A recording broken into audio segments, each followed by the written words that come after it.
L'instant dirigeant sur TV Vendée, bonjour à chacun d'entre vous. Vous le savez, nous aimons mettre en valeur les belles réussites, mais aussi les difficultés, les fragilités. Tout cela est au service du beau et du positif dans l'entrepreneuriat. L'instant dirigeant, c'est tout ça en même temps. Et cette semaine, nous recevons Jérôme Duret. Bonjour Jérôme. Bonjour Hervé. On va commencer aujourd'hui par parler de l'histoire du groupe Duret. J'ai envie de dire... Le groupe Duret, on a l'image, 95 collaborateurs et 10 sites aujourd'hui. Tu es arrivé dans le groupe il y a combien de temps maintenant? Alors, personnellement, je suis arrivé dans le groupe en 2010. Ouais. Donc j'avais une trentaine d'années à l'époque. Et moi, je venais d'un parcours, j'ai fait de l'informatique, je suis ingénieur informaticien. Et puis en 2010, le groupe, c'était à peu près une quinzaine de personnes. Et il y a eu la demande de mon cher père, Alain, de venir rejoindre. Il y avait un besoin, ça correspondait à une phase de développement, de rejoindre. Qu'est-ce qui a été déterminant dans ce choix? Du côté de l'informatique, j'avais plus ou moins fait le tour du sujet.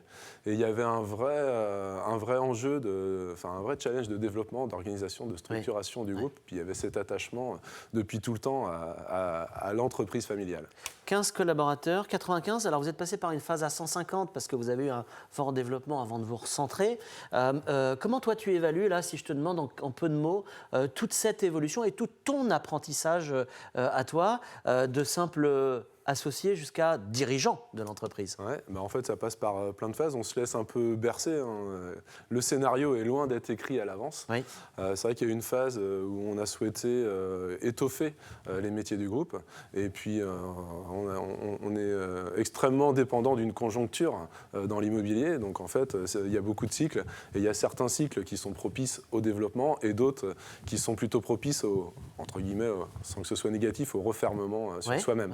Oui. C'est quelque chose d'assez fascinant. C'est un peu comme un corps, quoi, en bonne santé, un peu malade, on doit couper un membre, on doit travailler un peu différemment. Les choses se font d'instinct ou c'est vraiment une collaboration entre associés? Comment on travaille? C'est une collaboration. Et après, personnellement, on a tous, moi je le vois avec les associés ou avec les collaborateurs avec qui je collabore le plus.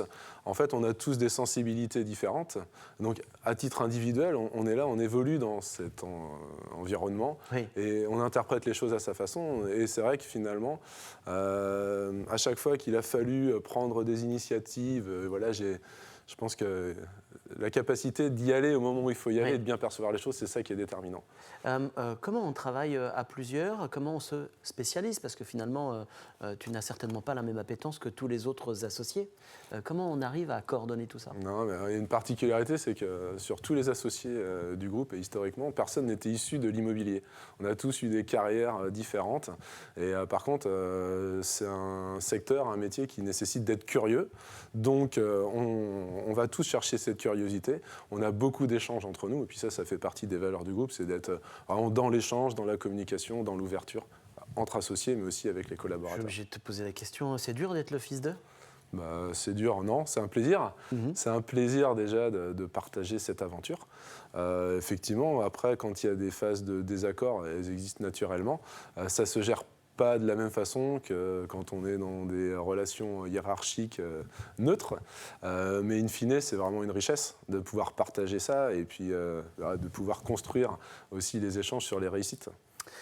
Ça, c'est ce qu'on appelle une entreprise à la vendéenne. On parlera, alors on pourrait parler d'échecs, mais on va surtout parler de transformation et de progression la prochaine fois dans cette émission avec Jérôme Duret. À la semaine prochaine.